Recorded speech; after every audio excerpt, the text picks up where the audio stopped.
Modi ji India को सिर्फ हिंदू राष्ट्र ही नहीं बल्कि एक करप्शन फ्री राष्ट्र भी बनाना चाहते हैं और इसके लिए उनका नारा है न खाऊंगा न किसी को खाने दूंगा। खाऊंगा न खाने दूंगा। वो आगे है, जिसने खाया है वो निकालूंगा और जिसका खाया उसको खिलाऊंगा।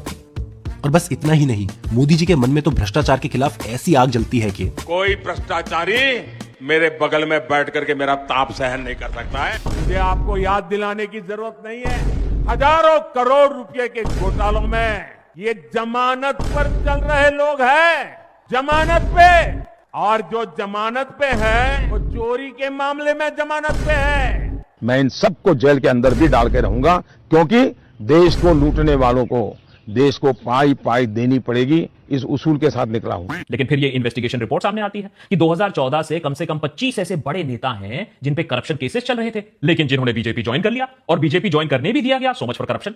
और इन 25 प्रमुख नेताओं में से 23 ऐसे हैं जिनको जांच एजेंसी से राहत भी मिल गई वॉशिंग मशीन में, मेरा मतलब है बीजेपी में घुसने के बाद। जी के क्रिटिक्स ही ऐसे उल्टे सीधे एक्स पेश करते वक्त ये नहीं समझ पाते हैं कि मोदी जी ने आकर कहा क्या था।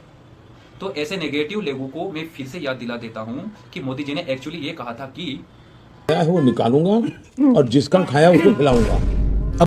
अब ध्यान से ये समझिए कि मोदी जी की इस लाइन का आखिर मतलब है क्या। जब भी किसी नॉन बीजेपी नेता ने करप्शन का पैसा खाया तो इसका मतलब ये होता है कि एक बीजेपी नेता का हिस्से का ब्लैक मनी नॉन बीजेपी नेता के पास चला गया। तो अब देश हित में मोदी जी उसी ब्लैक मनी को वॉशिंग मशीन से साफ करके